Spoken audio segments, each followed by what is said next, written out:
जय हिंद दोस्तों, मेरा नाम है आशीष और आप देख रहे हो digital blog YouTube channel. So friend, आज के वीडियो में हम एक ऐसी वीडियो पे रिएक्ट करने वाले हैं जिसमें कि अभी एक वीडियो आई है रौनक भाई की, द आरजे रौनक पे। और इस वीडियो का टॉपिक है जो चैंपियन ट्रॉफी खेलने नहीं जाएगी पाकिस्तान इंडियन टीम। तो ये तो कुछ सिमिलर है जो टाइटल्स है, लेकिन कुछ खास है इस वीडियो में, वो आपको आगे चल के पता चलेगा। और ये वीडियो में कैसी खिंचाई की गई है पाकिस्तान के ऊपर और कैसा बोला गया पीसीबी के ऊपर, ये रौनक भाई की तरफ से, और इस पर क्या ओपिनियन है आपकी, आप भी कमेंट करके मुझे बता सकते हो। और अब डायरेक्ट भी जाके इनके चैनल को विजिट कर सकते हो और देख सकते हो ओरिजिनल वीडियो। ये वीडियो क्या खास होने वाला, चलिए प्ले करते हैं और देखते हैं। अगर वीडियो पसंद आए तो चैनल को लाइक एंड सब्सक्राइब जरूर करें, ताकि मुझे भी ऐसा मोटिवेट मिलता रहे कि मैं ऐसी रिएक्शन वीडियो बनाता रहूँ आप लोगों के लिए। तो लेट्स प्ले और देखते हैं क्या खास होने वाला है इस वीडियो में।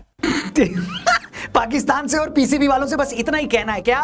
भाई आगे स्वाद मतलब ये लोग इतनी बड़ी डींगे हाँक रहे थे कि इंडिया को आना है तो आए, हम तो हाइब्रिड मॉडल में चैंपियंस ट्रॉफी नहीं खेलेंगे। तुम ये भी धमकियां दे रहे थे कि अगर इंडिया पाकिस्तान नहीं आया तो आज के बाद हम भी इंडिया नहीं जाएंगे। मैं पूछता हूं, क्या हाथ लगा तुम्हारे?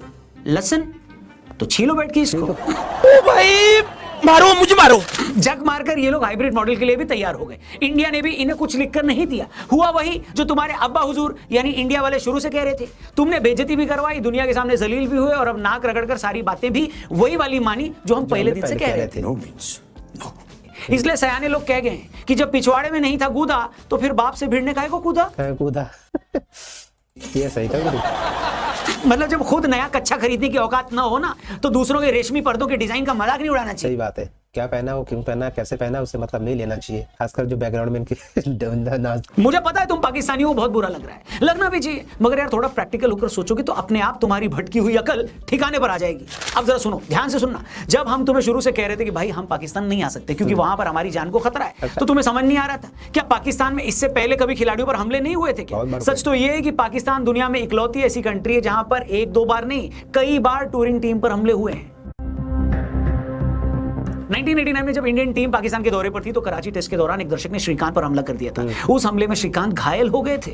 इसी तरह 2009 में जब श्रीलंका की टीम पाकिस्तान आई हुई थी तो दूसरे टेस्ट से पहले लंकाई टीम की बस पर आतंकवादियों ने हमला कर दिया था। उस हमले में 6 पुलिस वाले मारे गए थे। हमले के 10 साल बाद तक तो कोई बड़ी टीम पाकिस्तान आई भी नहीं। कुछ साल पहले तुम्हारे former prime minister Benazir Bhutto की सरेआम किसी ने हत्या कर दी थी। तुम्हारे एक और फॉर्मर प्राइम मिनिस्टर आज जेल में बंद है, उन्हें भी डर है कि उनकी भी हत्या हो सकती है। तुम्हारे ही डॉन अखबार की रिपोर्ट है कि अकेले नवंबर महीने में खैबर पख्तूनख्वा में 50 टेररिस्ट अटैक हुए, जिनमें 250 से ज्यादा लोग मारे गए।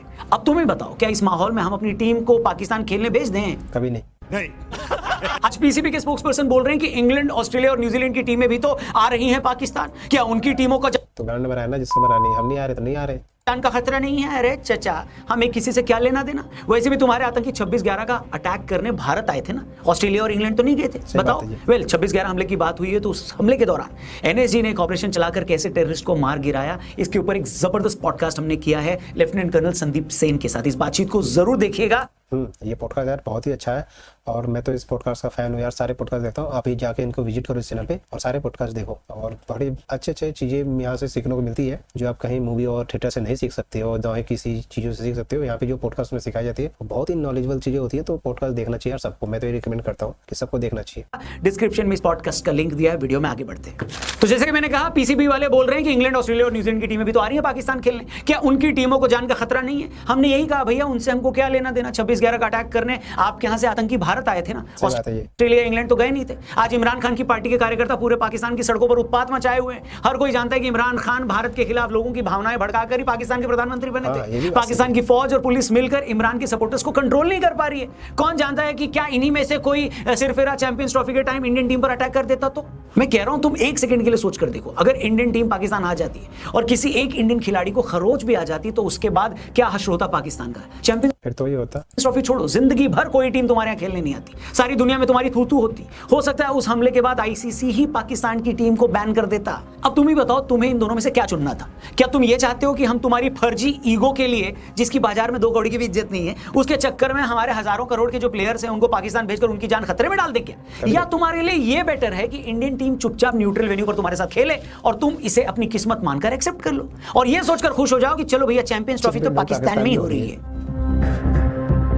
मुझे पता है तुम इस बात पर ज्यादा फड़फड़ा रहे हो कि हम भी तो वर्ल्ड कप खेलने इंडिया आए थे, तो इंडिया वाले क्यों चैंपियंस ट्रॉफी खेलने पाकिस्तान नहीं आते? भाई तुम इसलिए आए थे क्योंकि इंडिया में हर दूसरे दिन पाकिस्तान की तरह आतंकी हमले नहीं होते फिरते। तुम्हारी सरकार को सेफ लगा, तुम्हारे बोर्ड को सेफ लगा, तभी तुम लोग आए। हमारी सरकार को नहीं लग रहा तो हम नहीं आ रहे, सिंपल। तुम ये काय को नहीं समझते कि अगर कोई चुन्नी लाल अंबानी जी के बुलाने पर उनके घर चला जाए तो ये चुन्नी लाल की किस्मत है ना कि अंबानी जी ने उसे बुलाया। लेकिन अगर चुन्नी लाल ये बोलने लगे कि हाँ अंबानी जी आपके बुलाने पे मैं आपके यहाँ आया तो आपको भी आना पड़ेगा, तो ये तो भैया चुन्नी लाल की बेवकूफी हुई ना? नहीं बताने की जरूरत नहीं है कि बीसीसीआई और पीसीबी के केस में पाकिस्तानी चुन्नी लाल है और बीसीसीआई अंबानी जी। भाई हमारे खिलाड़ियों के स्टेक्स बहुत हाई हैं, उनके ऊपर बहुत कुछ दांव पर लगा है। जितनी पीसीबी की टोटल वर्थ नहीं है ना, उससे ज्यादा महंगी तो आईपीएल की एक फ्रेंचाइजी है। पीसीबी की टोटल नेटवर्थ $50 मिलियन नहीं है, उससे दुगनी कीमत तो भैया चेन्नई की है। अब मैंने चेन्नई क्यों बोला?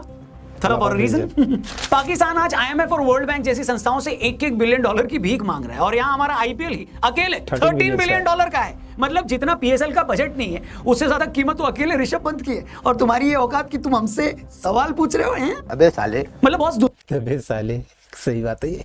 दुनिया ना पैसे से चलती है, गीदड़ भपकियों से नहीं चलती। नहीं समझे तो एक और एग्जांपल देकर समझाता हूं। ब्रिक्स देशों ने जब ये कहा कि हम आपसी ट्रेड में अमेरिकी डॉलर की बजाय कोई और करेंसी यूज करेंगे, तो डोनाल्ड ट्रंप ने इन देशों को सीधे ही धमकी दे दी। ट्रंप ने कहा कि ना बेटा ना, अगर ऐसा सोच भी लिया तो अमेरिका में धंधा करने घुसने नहीं दूंगा। अब ब्रिक्स देशों में तो भारत भी है, बुरा तो हमें भी लगना चाहिए था। लेकिन अमेरिका आज इतनी बड़ी ताकत है तो हम उससे क्यों भिड़े? बताओ। अमेरिका ने अगर भारत, जब मौका आएगा तो उससे भी भिड़ेंगे, अभी जब काम निकालना तो नहीं बढ़ेंगे। और क्या, भारतीय कंपनियों को बोल दिया कि बेटा तुम अमेरिका में धंधा नहीं करोगे या मैं तुम पर 100% टैरिफ लगा दूंगा, तो कहां जाएंगे हम? लाइफ में इंसान को प्रैक्टिकल भी होना पड़ता है ब्रो।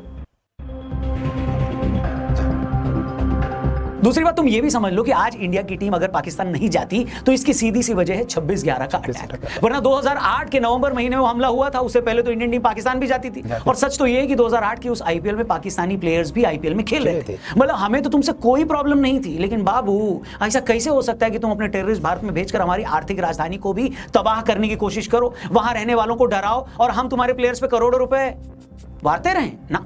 और बात सिर्फ हमले की भी नहीं थी, उस हमले के बाद भी तुमने 26/11 अटैक करने वालों पर पाकिस्तान में कोई एक्शन नहीं लिया। वो लोग आज भी पाकिस्तान में खुले सांड की तरह घूम रहे हैं। इसके बाद भी तुमने 2010 में पुणे की जर्मन बेकरी पर हमला करवाया, 2013 में हैदराबाद के दिलसुख नगर में ट्विन ब्लास्ट करवाए जिसमें 18 लोग मारे गए। फिर तुमने 2016 के पठानकोट एयरबेस पर हमला करवाया, फिर 2019 में पुलवामा अटैक। वो तो पुलवामा के बाद हमने पाकिस्तान में घुसकर सर्जिकल स्ट्राइक कर दी तो तुम लोग थोड़ा रुक गए, वरना तो तुम आज भी हर दूसरे दिन इंडिया में हमला कर रहे होते। मतलब तुम तो 16 सालों में रत्ती भर नहीं बदले और तुम हमसे चाहते हो कि हम अपनी टीम तुम्हारे मुल्क में भेज दें हैं? अबे साले, जिस जाकिर नाइक को भारत सरकार ने भगोड़ा घोषित कर रखा है, तुम उसी जाकिर नालायक को अपने यहाँ स्टेट गेस्ट बनाकर बुलाते हो, पाकिस्तान के अलग अलग शहरों में घुमाकर उसका प्रोग्राम रखवाते हो और फिर तुम सोचते हो कि हिंदुस्तान तुम पर भरोसा क्यों नहीं करता। कौन नहीं जानता कि तुम करतारपुर कॉरिडोर के थ्रू भारत में खालिस्तानी मूवमेंट को हवा देते हो। तुम हर बार यूएन के स्टेज पर जाकर कश्मीर का राग अलापते हो। आज बांग्लादेश में मोहम्मद यूनुस की सरकार बनी है तो तुमसे हमदर्दी रखने वाले जमाते इस्लामी के लोग वहां हिंदुओं पर जुल्म कर रहे हैं और फिर तुम हमसे पूछते हो कि तुम्हारा क्या कसूर है। अबे साले, और हेलो, क्या बोल रहे थे तुम कि इंडिया को अगर पाकिस्तान नहीं आना है तो कोई बात नहीं, हम उसके बिना ही चैंपियंस ट्रॉफी करवा लेंगे। बोलने से पहले सोच तो लो कि क्या बोल रहे हो। चैंपियंस ट्रॉफी हो पाकिस्तान में रही है मगर वो आईसीसी का टूर्नामेंट है। किसी टूर्नामेंट की भी 80% से ज्यादा कमाई बीसीसीआई से आती है। और आंकड़े देकर समझना तो समझा देता हूं, 2024 से 27 के हर आईसीसी सर्कल में आईसीसी को हर साल $600 मिलियन की कमाई होगी। इस कमाई में अकेले 40% यानी $240 मिलियन के करीब बीसीसीआई को मिलेगा। और जानते हो पाकिस्तान को कितना मिलेगा? सिर्फ 6.5% यानी $34.5 मिलियन ओनली। और ये भी समझ लो कि इस कमाई में से आईसीसी बीसीसीआई को शेयर नहीं देता, बीसीसीआई आईसीसी को ये पैसा कमा कर देता है और पीसीबी जैसे टुच्चे बोर्ड उसकी खैरात पर पलते हैं। और तुम कहते हो कि इंडिया को नहीं आना तो मत आओ, हम ऐसे ही खेल लेंगे। अबे साले, पहले आईसीसी वालों से तो पूछ लो कि उनकी इतनी हिम्मत है कि वो बिना बीसीसीआई के टूर्नामेंट करवा सकते हैं। और ये सारी बातें बोलते हुए मैं कोई धौंस नहीं दिखा रहा हूं, हम तो किसी को धौंस दिखाते ही नहीं है। तुम्हारे सोशल मीडिया पर कुछ जाहिल लोग बोल रहे थे कि बीसीसीआई इसलिए पाकिस्तान नहीं आती क्योंकि उसे बीजेपी नहीं आने देती। इंडियन टीम पाकिस्तान जाएगी तो ये उसके एंटी मुस्लिम स्टैंड को सूट नहीं करेगा। तुम लोग यार मतलब कितने जाहिल हो बे। अगर बात हिंदू मुस्लिम की होती तो क्यों इस बार अफगानिस्तान के 7 प्लेयर्स को फ्रेंचाइजीज खिला रही होती आईपीएल में। बात एंटी मुस्लिम होने की है ही नहीं, क्योंकि अफगानी प्लेयर्स को इंडिया में कितना प्यार मिलता है बताइए। तुम लोग खुद को मुसलमानों का सगा बताते हो, तुम ये बताओ कि क्यों अफगानी तुम्हें ही इतना गाली देते हैं। मतलब तुम लोग कब अपनी नजर पे लगाइए हिंदू मुस्लिम का चश्मा उतारोगे। हमें किसी खिलाड़ी के हिंदू मुस्लिम होने से कोई लेना देना ही नहीं है। हमें लेना देना है उस देश की हुकूमत से, वहां की पॉलिटिक्स से। पाकिस्तान की तरह जब बांग्लादेश की हुकूमत ने एंटी इंडिया चांस लिया, वहां पर हिंदुओं पर जुल्म किए, तो इस बार एक भी बांग्लादेशी प्लेयर को किसी भी फ्रेंचाइजी ने नहीं खरीदा। इसमें किसका नुकसान हुआ? बांग्लादेश में तो ऐसा कोई तोप खिलाड़ी नहीं है जिसके न खेलने से आईपीएल की फ्रेंचाइजी अपनी छाती कूटने लगेंगी। लेकिन बांग्लादेश के प्लेयर्स को इंडिया में खेलकर जो करोड़ों रुपए मिल रहे थे वो नहीं मिलेंगे। बांग्लादेश की जनता जो आईपीएल जैसे बड़े टूर्नामेंट में अपने प्लेयर्स को चीयर करती थी, उसके हाथ से वो सुख निकल गया है। भाई तुम हमारे खिलाफ बदमाशी करोगे तो हम भी तो अपनी सॉफ्ट पावर का इस्तेमाल करेंगे कि नहीं करेंगे? अब मैं तो सॉफ्ट पावर क्या हार्ड पावर भी अपनाने के लिए तैयार हूँ इन चीजों के ऊपर। अभी सॉफ्ट पावर का इस्तेमाल किया है, जरूरत पड़ी तो आगे भी जा सकते हैं। मगर ये ध्यान रखो कि क्रिकेट के मामले में हमसे बदतमीजी ना, बिल्कुल ना। तुम्हें तो उल्टा शुक्र मनाना चाहिए कि जैसा इंडियन क्रिकेट टीम 10 सालों से खेल रही है, हमने तुम्हारा बॉयकॉट कर रखा है। वरना तो तुम्हारी हर साल वो धुलाई होती कि तुम लोग याद रखते, फिर तो तुम्हारा एक आध प्लेयर ही इंडिया में बम ब्लास्ट करके उसकी जिम्मेदारी ले लेता, ताकि पाकिस्तान और इंडिया का क्रिकेट ही क्या हो जाए। राहुल जी खत्म।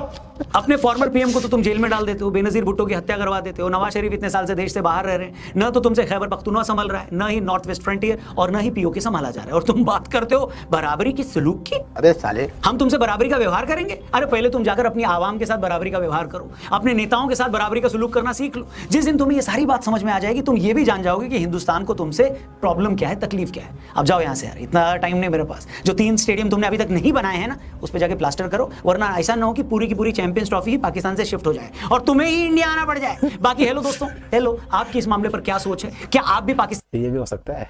की शान में 2 शब्द कहना चाहते हैं? कमेंट बॉक्स खुला हुआ है, उसके दरवाजे खुले।